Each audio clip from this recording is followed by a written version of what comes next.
Bonjour, dans cette vidéo, nous allons détailler la mise en place d'une CPAP de Boussignac chez un patient présentant une atteinte respiratoire liée au Covid-19. La CPAP de Boussignac est une assistance respiratoire non invasive qui délivre un niveau de pression constant dans les voies aériennes et qui fonctionne sans électricité et sans ventilateur artificiel. Elle peut donc s'avérer particulièrement utile dans le contexte épidémiologique actuel. Alors de quoi avons-nous besoin? Tout d'abord, d'un système Boussignac classique, c'est-à-dire un masque de ventilation non invasive avec son harnais. Attention, n'importe quel masque de VNI peut être utilisé, sauf les masques équipés de fuite intentionnelle qu'il faut proscrire dans cette indication afin d'éviter toute contamination du personnel. Une valve de Boussignac et un débitmètre à oxygène autorisant un débit jusqu'à 15 litres par minute, idéalement jusqu'à 20 litres par minute. Chez un patient atteint du Covid-19, nous allons rajouter les éléments suivants. Un filtre échangeur de chaleur et d'humidité, afin de protéger du risque de contamination des soignants. Et pour le connecter, nous aurons besoin d'un raccord droit 22M-22F. Il s'agit d'un connecteur facilement disponible. Celui-ci est par exemple utilisé pour délivrer du monoxyde d'azote chez un patient sous ventilation artificielle. Voyons maintenant la mise en place de la CPAP de Boussignac chez un patient Covid-19 qui nécessite un débit d'oxygène de 6 litres par minute ou plus.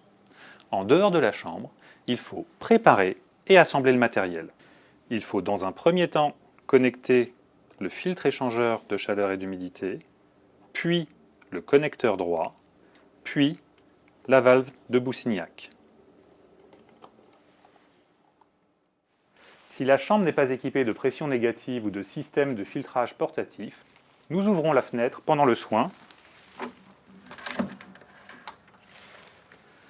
Il est préférable d'être deux afin de faciliter le positionnement du masque.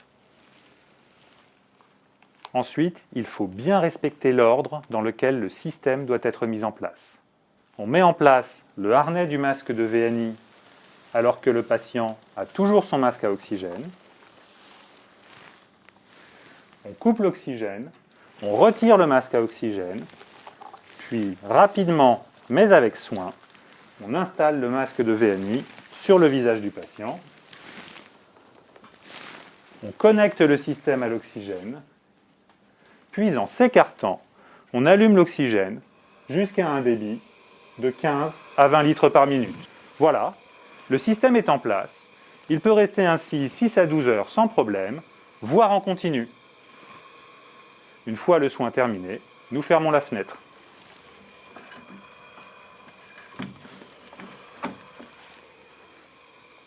Pour retirer le système, il faut là encore suivre un ordre précis.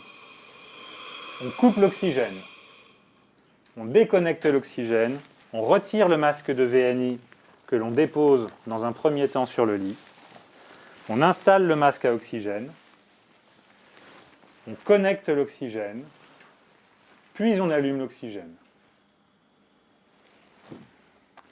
Ensuite, on désinfecte l'intérieur du masque au moyen d'une lingette imprégnée d'un désinfectant de surface.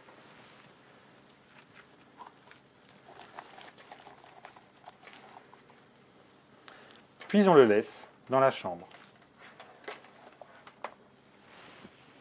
Voilà, en suivant l'ensemble de ces recommandations, vous pouvez utiliser la CPAP de Boussignac chez un patient Covid-19 tout en limitant le risque de contamination du personnel soignant.